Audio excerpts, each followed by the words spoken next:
პირდაპირ ეთერში თემა დაანონსებული არის საყოველთაო დაზღვევა უნდა არსებობდეს თუ არა იმ სახით რა სახითაც ახლა იგი ჩვენ გვაქვს და რეალურად მე პრინციპში როგორც დავაანონსე ერთ-ერთმა ინსტიტუტმა გამოაქვეყნა ასე ვთქვათ მიმოხილვა სადაც აღნიშნულია რომ თუ ამ ფორმით გაგრძელდება ეს გარკვეულ რისკებთან ერთად დაკავშირება მათ შორის მე როგორც ვიცი აღნიშნა რისკებს შორის დასახელდა სახელმწიფო ხარჯების ზრდა შესაძლებელია რომ ვეღარ გაწყვეტს სამხარჯოდ და ასე შემდეგ მე ვფიქრობ რომ ამ თემაზე უმჯობესია სტუმრებთან გადავიდეთ რომლებიც უფრო დეტალურ ინფორმაციას მოგვაწვდიან რა კრიტერიუმებით შეიძლება განისაზღვროს ეს პროგრამა და რა კორექტირებები შეიძლება შევიდეთ და დროა წავადგინოთ ჩვენი სტუმრები რომლებიც სტუდიაში არიან ჯანდაცვის მინისტრის მრჩეველი ლაშა ნიკოლაძე და საქართველოს ბიზნესის ინსტიტუტის პრეზიდენტი გიორგი გიგოვაშვილი მოგესალმებით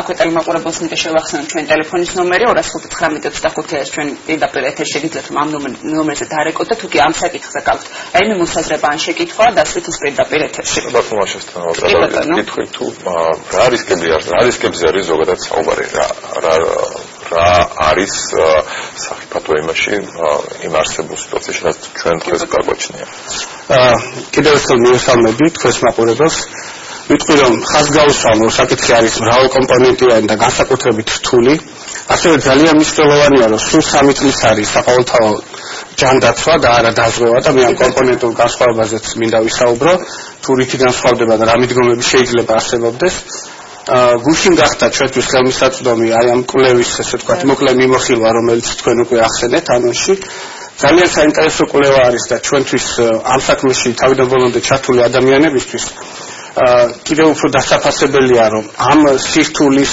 ამოცანასთან შეჭიდება და გარკვეული სწორი ორიენტირების და სწორი რეკომენდაციების გამოტანა განსაკუთრებით რთულია. ამიტომ ყველა ასეთ კვლევას ჯანდაცვის სამინისტრო ყურადღებით ეკიდება. თუმცა კიდევ ერთხელ ხაზგაუსვამ რომ სულ 3 წელია რაც საყოველთაო ჯანდაცვა საქართველოში არსებობს. შედარებისთვის გეტყვით რომ მაგალითად გერმანიაში ამ ყველაფერს საფუძველი 1845 წლიდან აქვს.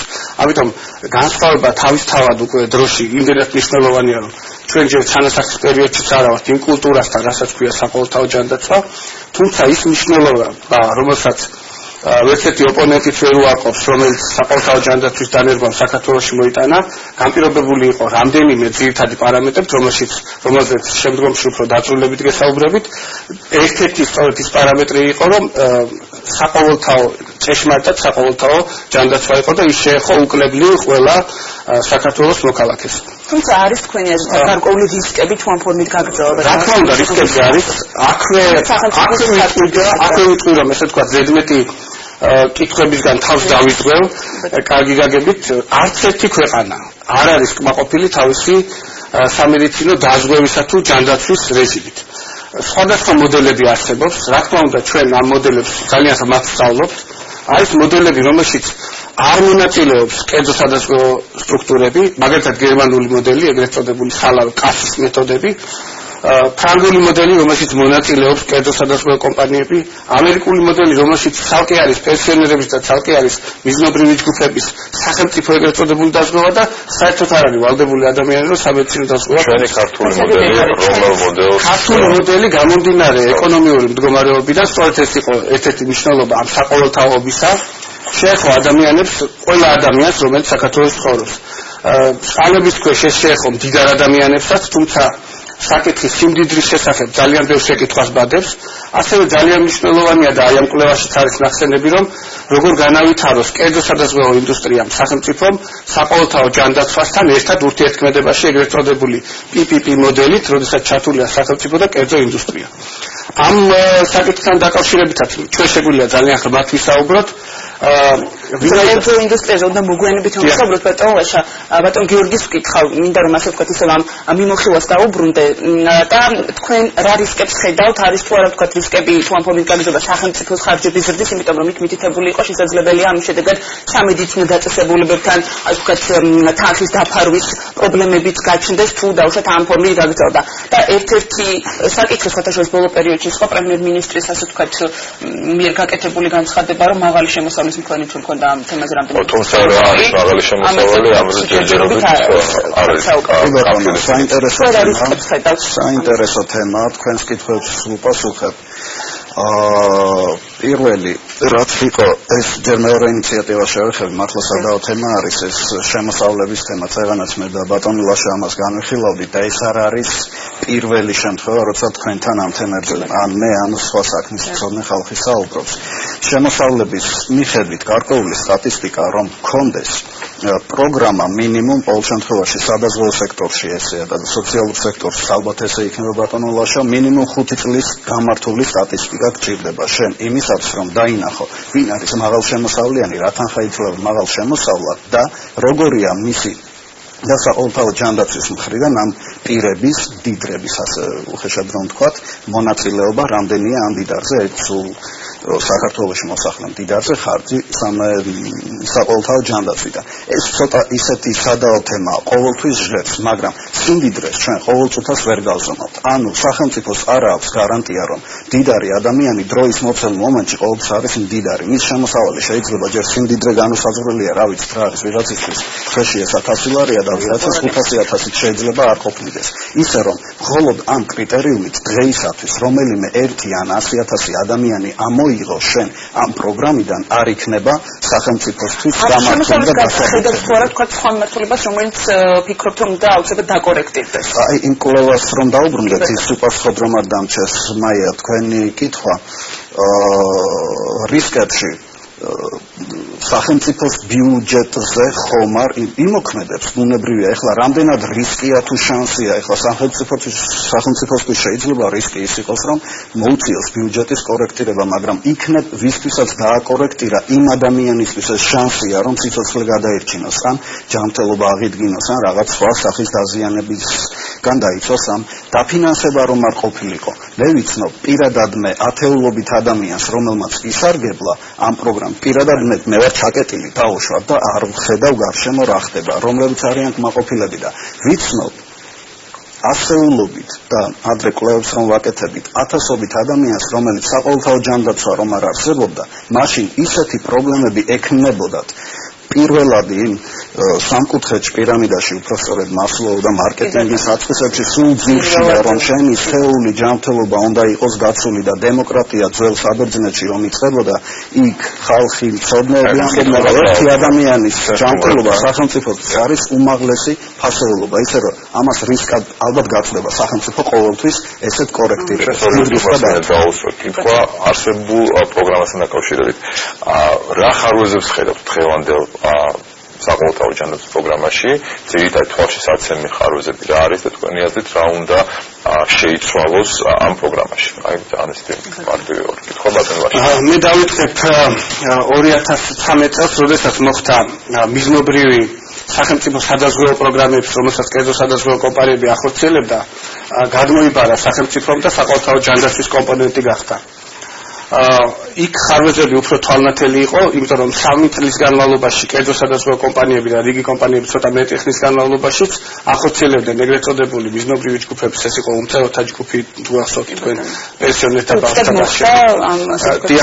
იქ დავინახეთ ძალიან ბევრი ხარვეზი, თუმცა ქრესტომატიულად სახელმწიფო სერვისი არ შეიძლება უკეთესი იყოს ვიდრე კერძო სერვისი, ამას ჩვენ ვაღიარებთ, მაგრამ კითხვა, დრო მოცემულობა და საშუალებები ხანდახან პირიქით აყენებს ხოლმე ესე ვთქვათ ამ საკითხის გადაწყვეტას.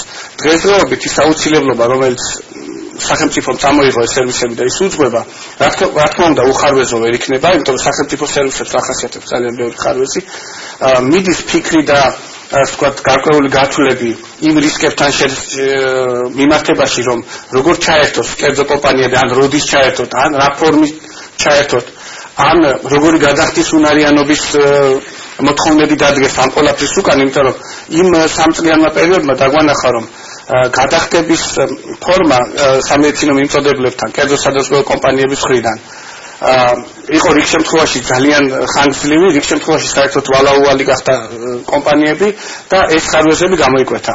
სახელმწიფოს აღნიშნული რისკი რა თქმა უნდა უდგას, იმიტომ რომ თქვენ მოგეხსენებათ რომ სოფლიო ტენდენციაა რომ სამედიცინო სერვისების ხარჯები იზრდება, ჩვენ არ აგვაქვს იმის ფუფუნება რომ დავწეროთ პროგრამა და მოვითხოვოთ რომ ამდენი ფული გჭირდება ამის განსახორციელებად, ჩვენ პირიქით ვართ, ჩვენ გვაქვს ფული და უნდა მოვარგოთ და მაქსიმალურად სამართლიანად გადავანაწილოთ ეს ფული. რა თქმა უნდა მრავალი მოსაზრება არსებობს იმასთან დაკავშირებით, რას ნიშნავს სამართლიანი გადანაწილება. მუდმივი მსჯელობა მიდის და მუდმივი ოპონირება როგორც საზოგადოების ფართო წრეებში, ასევე თვითონ ჯანდაცვის სამინისტროში და სოციალური მომსახურების სააგენტოში, როგორც შეიძლება რომ თითოეულმა მცირე თუ დიდმა კორექციამ უფრო მეტად სამართლიანი და უფრო ჯანსაღი გახადოს, უფრო მდგრადი გახადოს აღნიშნული სისტემა. თუმცა კიდევ მეორე, ძირითადი რისკი, რაც არსებობს სახელმწიფო სერვისებთან დაკავშირებით, რასაც აღნიშნავენ ოპონენტები, ეს არის ხარჯების ზრდა, მაგრამ ამასთან დაკავშირებით მე შემიძლია გითხრათ, რომ ამის შესახებაც არაერთხელ ყოფილა საუბარი, რომ თლიაში და პროდუქტთან მიმართებაში ჩვენ ხარჯავთ საკმაოდ ცოტას, სამჯერ ნაკლებს, ვიდრე შეიძლება მოწინავე ქვეყნები ხარჯავდნენ. ასეთი მაგალითები მსოფლიოს დაუდგა, მე მაგალითად გეტყვით 90-იანი წლების დასაწყისში კანადას დაუდგა, როცა თლიაში და პროდუქტის 10%-ზე მეტის დახარჯვა დაიწყო და იქ პრობლემა დადგა იმაში, რომ ძალიან გაიზარდა ხარჯები, რომელიც უნდა გადაეხადა სახელმწიფოს კლინიკებისთვის და ექიმთა ხელფასების შეზღუდვაც კი მოუწია, რომ ესე ვთქვათ, ხარჯები არ გაქცეოდათ. ანუ საკითხი რომელზედაც ავდგავართ ფაქტია, მაგრამ ჯერჯერობით ავდგავართ, მაგრამ ჩვენ ყველაფერს თვალისწინებთ. მქონე ასეთ ქვეყანაზე საუბრობთ ანუ და აღნიშნეთ თქვენ თვითონ რომ უნდა მოვარგოთ ეს თანხა და არა ის რომ მოვითხოვოთ. ფიქრობთ თუ არა რომ ეს მაღალ შემოსავალზე რომ ვისაუბრეთ ბატონო გიორგი მაღაშა თქვენ არ გიპასუხეთ ამ შეკითხვაზე. ფიქრობთ თუ რომ ეს ერთგვარი გამოსავალი იქნება თუ კი რა თქმა უნდა დადგინდა რას ნიშნავს მაღალი შემოსავალი და დაკორეთ. მაღალ შემოსავალებთან დაკავშირებით აბსოლუტურად გეთანხმებით, თქო როგორც ბატონმა დათომ ბრძანა უნდა განისაზღვროს რა არის მაღალ შემოსავლიანი და დილემა იმისა რომ მხოლოდ შემოსავლის, იმიტომ რომ ადამიანს შეიძლება კონდეს მაღალი შემოსავალი, მაგრამ 12 შვილი ყავდეს. ხარჯი ჰქონდეს. და ერთი შვილი ყავდეს და კონდეს შედარებით მცირე შემოსავალი. გარდა ამისა არსებობს ასეთი ობიექტური პასუხიც, რომ ის მაღალ შემოსავლიანები აფორმირებენ იმ ბიუჯეტს, რომელსაც იღებენ დაბალ შემოსავლიანები. ალბათ რაღაცა ნაწილში მათ უნდა კონდეთ მონაწილეობის უფლება სახელმწიფოს მხრიდან, ან შესაძლებელი ეს არის სრული მოცულობა, ან იყოს არჩევანი. და მე ბატონი გიორგი ხოს სამშეკითხოს გამარჯობა. ისმენთ. ისმენთ პირდაპირ ეთერში ხართ. გამარჯობა. აროდი ხო? ისმენთ თქვენ. პირდაპირ ეთერში ხართ. ისმენთ თუ გაქვთ შეკითხვა დასვით.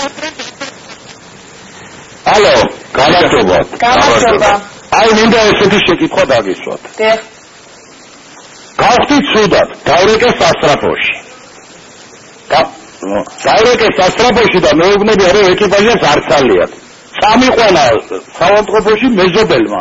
მივედი და ამ ჯანდაცვით არ დამიფინანსეს, იმიტომ რომ შენო მეზობელმა მოგიყვანაო. სასტრაფოში უნდა მოსულიყავი. აი ეს რა არის? აი როგორ იქნებ კვდები და არ შეიძლება მაშინ რაღაც სარგებლო თუ კაცალ საყოველთაო დაიწყოვით. ძალიან ხო.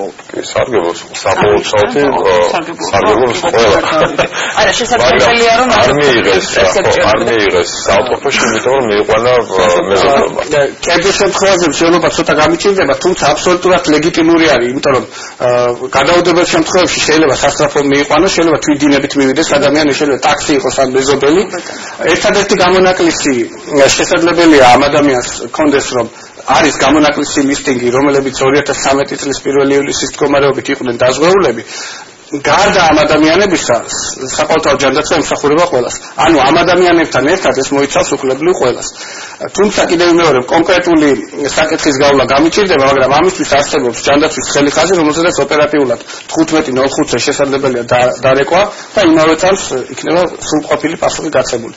იმიტომ რომ მე არ ვსმენია, როდესაც ადამიანს აქვს გარკვეული ჯანმრთელობის მდგომარეობა და გართულება, პირიქით თქვენ ხედავთ, რომ урგენტული მდგომარეობით მიყვანილი ადამიანების ვთქვათ ძალიან დიდი არმია არის განთავსებული საავადმყოფოებში, საწოლების დეფიციტი არის რეალურად თბილისში. რომ იყოს ასე რომ უარსებობდნენ, მაშინ ასეთი სურათი არ გვექნებოდა. აქ რაღაც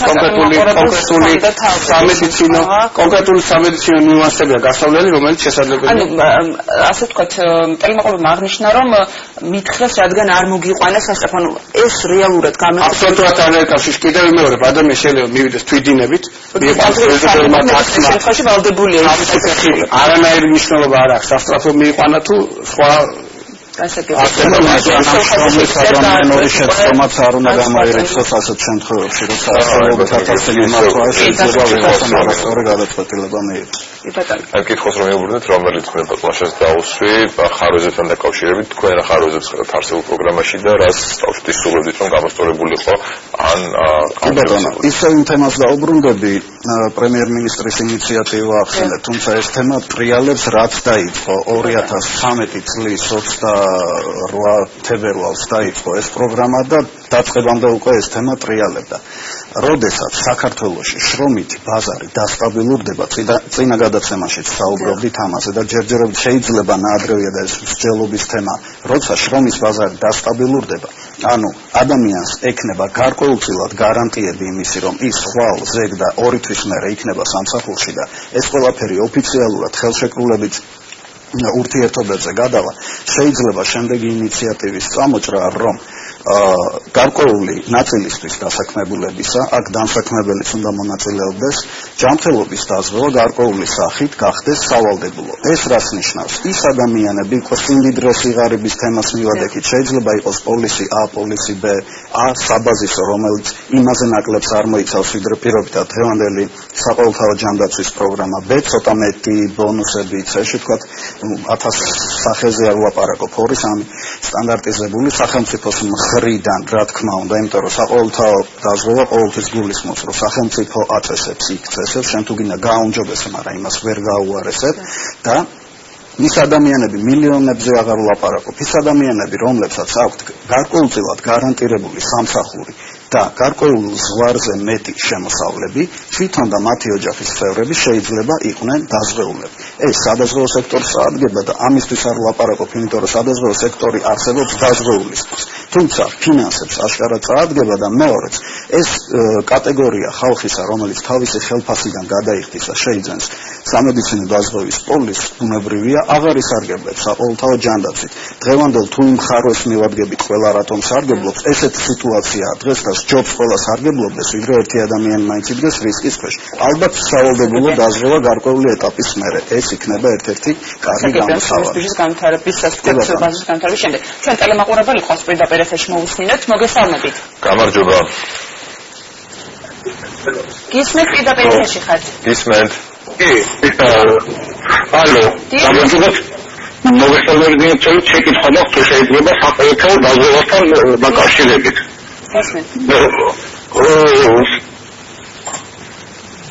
გისმენთ.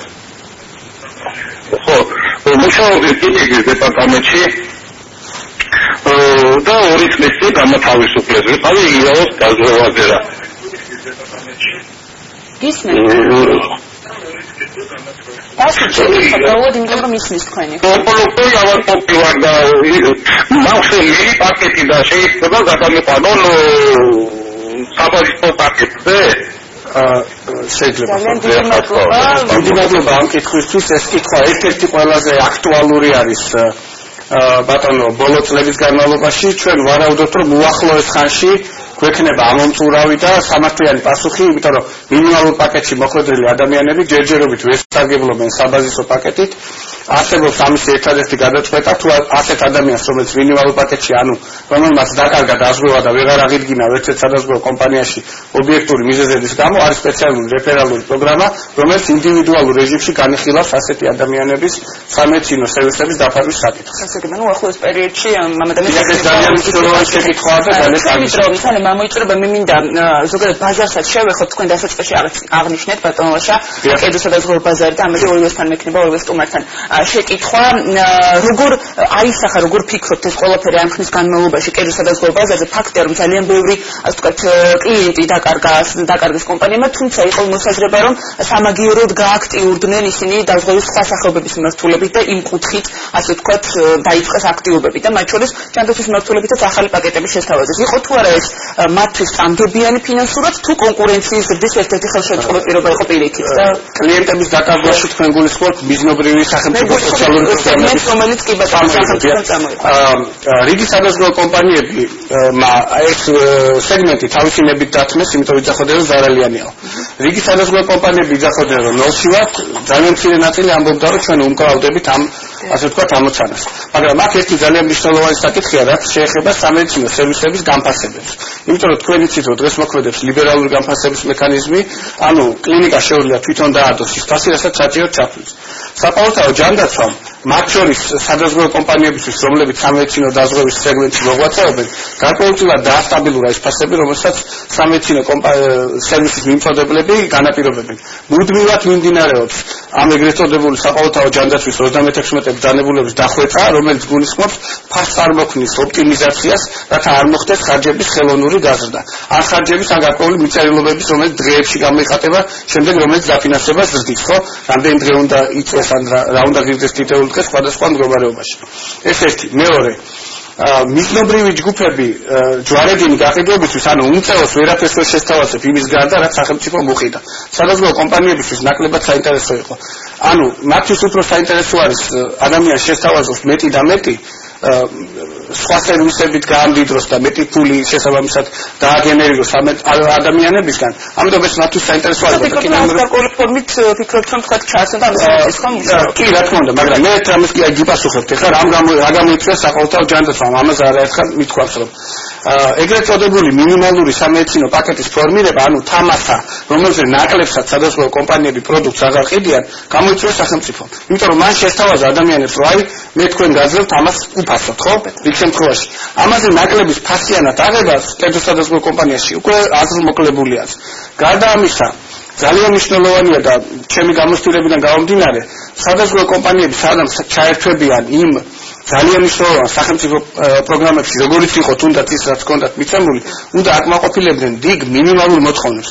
ჩვენთან არ იყო სულ აი 2 კვირის წინათ განხორციელდა ისეთი მოთხოვნაც კი, როგორც არის კორპორატიული მმართველობა სადაზღვევო კომპანიებისთვის. აღარ ვლაპარაკობ უკვე ფინანსური მოთხოვნების დაკმაყოფილებაზე, როგორც არის შესაბამისობა მოზიდულ კაპიტალსა და საკუთარ კაპიტალს შორის. ანუ მანამ სანამ ფინანსური მოთხოვნები არ იქნება აღმოსავლეთ ევროპულთან მაინც მიახლოებული, ისეთ მნიშვნელოვან პროდუქტებში და პროექტებში სადაზღვევო კომპანიების ჩართვა, რომელიც მათთვის შეიძლება საზიანო იყოს და ვალაუალობა ან გაკოტრება გამოიწვიოს, არის ჩემი აზრით აბსოლუტურად დაუშვებელი. ბატონ გიორგი, თქვენც რომ გვიპასუხოთ ამავე შეკითხვას, ჩვენ დრო იწურება და ძალიან მოკლედ რომ გითხრათ, როგორ ფიქრობთ ამ ყველაფერმა რა გავლენა მოახდინა ზოგადად სადაზღვევო ბაზარზე, იმიტომ მე მახსოვს დასაწყისში იყო საუბარი, რომ კომპანიები, რომლებიც მხოლოდ ჯანმრთელობის დაზღვევაზე იყვნენ ორიენტირებულები, მე არ დავასახელებ ახლა კომპანიებს, ვთქვათ, მათი ბაზრიდან გასვლა ნაწილობრივ იყო, ვთქვათ, აი ამ პროგრამის სტრატეგია, რომ სახელმწიფოს მიერ ინიცირებულ პროგრამებზე იყო ორიენტირებული ბიზნესისთვის არასტრატეგიული და არ იყო ეს სწორი გადაწყვეტილება, თუმცა ამებმა შეძლეს. თავი პრონაკლი რა იყო, ერთი სერვისის ხარისხი კარგად არიზამებოდა, მეორე ფასები არასწორად იყო გათვლილი და ბოლო წლებში გავიდა ზარალზე ბევრი სადაზღვევო კომპანია, ვინც არ გავიდა ზარალზე ჭკიბზე იყო, მოგებაზეც დიდად არ გადიოდა. ეს ზარალიანი პროგრამა გადის რა ბიზნესიდან ბიზნესი ჯანსაღდება და უყურებს სხვა უფრო აქტიურ და უფრო ბიზნეს სეგმენტებს და სხვა შორის ვინც თავისით იხდის ფულს, ანუ ვინც თავისით ყიდულობს სადაზღვევო პოლისს, ის უფრო მეტად არის მომთხოვნი. გარკვეულწილად ეს გაჯანსაღება ხარისხის გაუმჯობესებაშიც აისახა. ბატონო, გასაგებია. დიდი მადლობა. მე მაინც ვფიქრობ, რომ პირველ ეტაპზე, სანამ შრომის ბაზარი განვითარდება, როგორც ბატონო გიორგიმ აღნიშნა, ჩემნაირი ადამიანების, რომელიც საყოველთაო დაზღვევით სარგებლობდა და შემდეგ, ასე ვთქვათ, კერძო დაზღვევით სარგებლობა დავიწყე, მაგრამ არ მივედი და ვთქვათ, იქ არ მოხდა ჩემი ბაზიდან ამოღება. მე ვფიქრობ, მინიმუმ ასეთი ადამიანების ბაზიდან ამოღება მაინც უნდა მოხდეს, სახელმწიფოც ორივე დაზღვევა აქვს და თქვენი გაცნობიერებული ნებით კი ბატონო, მაინც უკვე კერძო დაზღვევით სარგებლობა მაინც არ მისარგებია არც ერთხელ უკვე საყოველთაო დაზღვევით პროგრამაში და თუ მაინც გაიხარჯება. ვფიქრობ, რომ ხო, ანუ ამ ადამიანების მინიმუმ ბაზიდან ამოღება მოხდეს და ეს დავამატებ თქვენს ნებას თუ ძალიან კარგია რომ ამაზე მსჯელობა მიმდინარეობს. ჩვენ გაცილებით რადიკალური ან გაცილებით ნაკლებად რადიკალური აზრები გვაქვს ხოლმე, მაგრამ გადაწყვეტილება ასეთ შემთხვევაში არ იქნება მიღებული, რომელიც დააზიანებს საყოველთაო ჯანდაცვას. იმიტომ რომ თქვენი ლოგიკაც რო განხორციელდეს, ძალიან ბევრი ადამიანი პირიქით იტყვის, რომ რატომ ასე და ისე არა. ამიტომ ამას ყველაფერს ჭირდება რისკების გათვლა, ფინანსების გათვლა, შემდეგ რეალიზების გათვლა და შემდეგ განხორციელება. გასაგებია. წარმატებებს გისურვებთ. და იმედი მაქვს, რომ ახლოს პერიოდში უკვე ვეცოდინება რა ფორმით შეიძლება, როგორ შეიძლება მოხდეს დაკორექტირება, შემდეგ უკვე გელოდებით ამ თემებზე სასაუბრად. კი, შემდეგ ბლოგში ზაფხულთან დაკავშირებულ რისკებზე ვისაუბრებთ. დროებით.